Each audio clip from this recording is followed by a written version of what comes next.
Our last film this week is Opus, directed by Mark Anthony Green in his feature film debut. The film stars Ayo Edebiri. She is an up-and-coming journalist wanting that big break. She is surprisingly invited to a reclusive pop star's commune where he is set to release his new magnum opus album, portrayed rather spectacularly by John Malkovich. Now, this film is in very similar vein to Midsommar or The Menu, and it has that sort of A24 gleam that is now across quite a lot of horror thriller films. So, Reuben, what did you have to think about this film? Yes, well, the comparison to things like Midsommar and The Menu is very, very justified. And I have to say, when I went and sat in the cinema waiting to see this, I thought to myself, okay, I'm going to make a prediction for what's going to happen in Opus, and I'll see how much I get right. And to be honest, I got a lot of it right. And that's because this is very much a film that is not looking to reinvent the wheel. It's a film that is sticking to this kind of formula that we're familiar with these kind of culty films where people go to a remote location, things seem really nice, things seem really great, maybe there's a bit of weird drugginess, maybe there's a bit of weird sexiness. At some point, some kind of big important ritual will take place and then everything will start going wrong. It very much follows those well-worn tracks that we're familiar with. And unlike Midsommar, which is a film about trauma and grief, this is very much a film that is completely surface level. It has absolutely nothing on its mind other than, wouldn't it be cool if you got invited to this famously reclusive rock star's house for the release of his first album in decades, and it turns out that he's an insane cult leader? To which the answer is, yeah, it would be pretty cool. And the whole film is great fun. I really had an excellent time.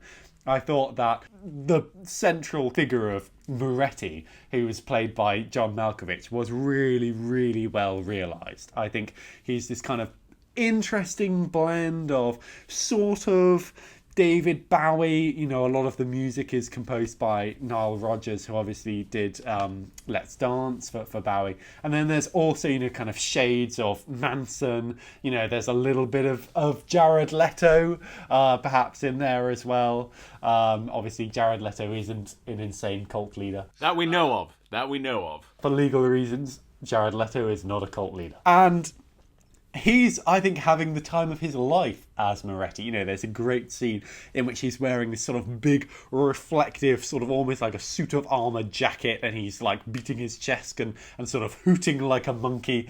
He really goes all out with this, and he's got the level of sort of mercurial magnetism that makes you really buy into the idea that he could have convinced these people and he could have created this cult of personality around himself to make all of this work. And I really enjoyed, even though, as I say, I sort of knew what I was in for, I sort of knew the structure of how things were going to flow, I really enjoyed watching it unfold, because it's not about the most original idea. It's about executing it well, and I think it's executed brilliantly. I think Mark Anthony Green is clearly a very talented director. I think this is his debut feature, and I look forward to whatever he's going to do next, because this was just really well made. There are shades of Get Out in there as well, although obviously Get Out is another film with lots on its mind in a way that this simply isn't, but I just thought it was fun. And I thought that Ayo Edebiri, she was really great. I find her such a charming and likeable presence on screen always, and she is really believable, I think, as this very overlooked reporter. She's been working at a music publication for, I think, 3 years, and she always gets overshadowed. She's confronting a lot of sexism in the workplace, and basically the film takes her on a kind of journey of self-actualization through the medium of going through hell, as these movies often do. And I just thought that was fun. I enjoyed that journey as much as I saw all of it coming. And it's executed with enough flair and enough originality that even though we know the beats that it's going to play, the tune itself is fun and novel. So I had a great time. I've been listening to some of the songs that they've written for the film with Malkovich as Moretti. Dina Simone, what a bop. So honestly, I just had a great time. I sat and watched this with a big smile on my face, and I think it has a really interesting sort of final act twist which elevates it a little bit, and I didn't see coming. So yeah, great fun all around. I really enjoyed it. A really solid piece of work. What did you think, Jake? Are you in a similar camp? Yeah, oh, absolutely. Absolutely. This film ticks a lot of boxes for me. You're right, it doesn't really reinvent anything. Midsommar was the real revitalization of the cult genre of horror movies. I believe, obviously, the gold standard is The Wicker Man, the original Wicker Man, starring Edward Woodward and Christopher Lee, of course. But then Midsommar really jolted it with lightning, and I love Midsommar. I must admit. I think Hereditary, is one of the best horror movies ever made. Nope. Well, he's wrong. But Midsommar is also up in that camp. It was a really interesting presentation. I love horror in the day. It's what these cult films do very well, is horror in the day. I think The Menu also was a film I really enjoyed, and I thought that the three of them, Midsommar, The Menu, and Opus, sit in a really interesting connective tissue because they all have very similar attributes. Midsommar is the most serious, the most horror movie of the three, whereas the other two are slightly more comedic, especially The Menu and Opus. I think Opus pushes the comedy even further than even The Menu, because there's a severity to The Menu as well. There's a pomposity between those two films, The Menu and Opus, that it's all about class and presentation of certain types of ideals. One more about class in a working sense, and the other one in a sort of creative class in Opus. It's about the difference between the creative people who can create art compared to the people who cannot. And that's sort of where the difference lies. It's a different kind of cult. I found it really interesting that all three of those films also have a very strong female lead. Strong in different ways. Sort of Florence Pugh in Midsommar is sort of the strong central emotional core to the film.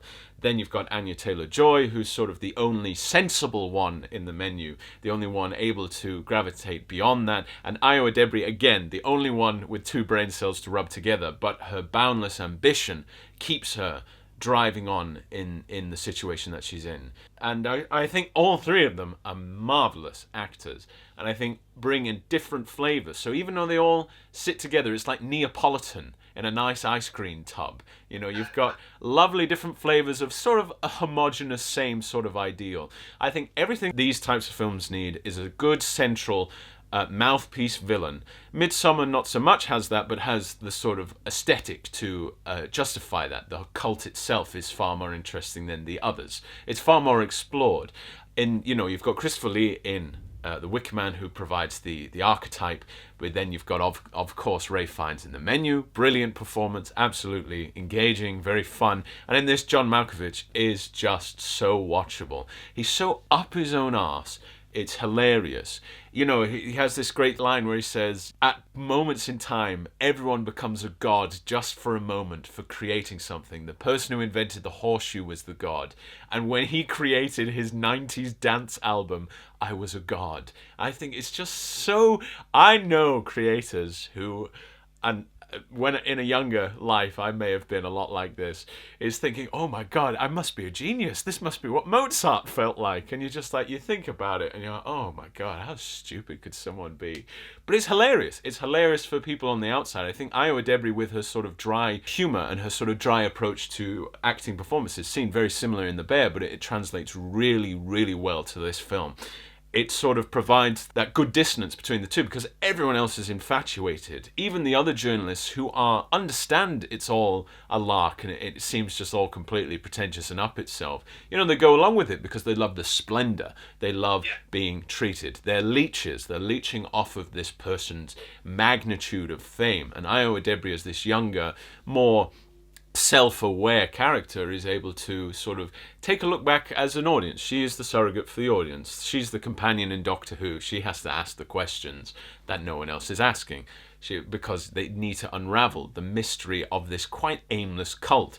A lot of the times you don't really know why cults do things, and it seems very fixated. It's an interesting meditation on religion, but also iconography of celebrity as well, if you look deeper. But then other than that, you're right, the music is really good. You could actually understand why John Malkovich's character would be so lauded, because it's sort of in the same vein to the great dance music of the 90s, the great sort of Fatboy Slim sort of sound. As you said, Nile Rodgers did the music. I didn't know that. And of course, Chic, the greatest bops of all time. You've got it's sort of really well curated in that sense, and he crosses boundaries and he pushes, and you do get that gross sort of sensation that why are people allowing this man to manipulate them just because he's so famous and he has so much to offer. I really love the film. I've even, one of my short films is a very similar sort of story. I was watching it being like, we did this beat for beat in the same sort of way, just more in a parody. We made a film called The Devil's Ball, which had the same sort of vibe. It was about a mad theatre director who was so up himself, and there was murder and intrigue and mystery about what was going on, but we played it completely for comedy. We also had songs. So yeah, it's completely in my wheelhouse. I absolutely thought that, I loved it. I thought, you're right, the ending was really captivating because it lent into a certain way. All these leads, they always facilitate the evil in a certain way beyond their control and become complicit in it, which I think is such an interesting line. They either, Midsommar, I'll spoil Midsommar, but she becomes ingratiated in the cult and in the menu, again, spoiling this. These films have been out a long time. She sort of gets away, but sort of allows the villain to achieve his ultimate goal of being a great chef, of pleasing the customer. And this film is not dissimilar in how the sort of evil amasses and how it flows and continues and all this sort of stuff. I'd really recommend this film because it is fun.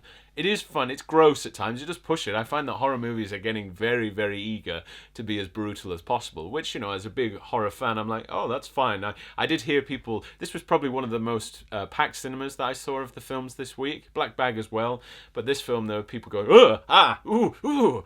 We should love to see in a film that people actually engaging with what's on screen. I sort of miss the fact that people don't clap for films anymore or cheer when moments like that come across. We don't really have the engagement that we do anymore in that sort of sense. The last time I think I heard it was Avengers Endgame, when people were actually engaged in a movie, or Spider-Man as well, the Spider-Man with the 3 Spider-Men. So yeah, I love this film. I thought, it's definitely up there. I'd stick it on if it was on TV or on streaming, just to be like in the background whilst I'm writing my sadistic horror movie scripts. I think it's really a good catalyst for that. And John Malkovich gives, similar to Mark Ruffalo in Mickey 17, he just gives a whirlwind performance of just absolute classic, chewing the scenery.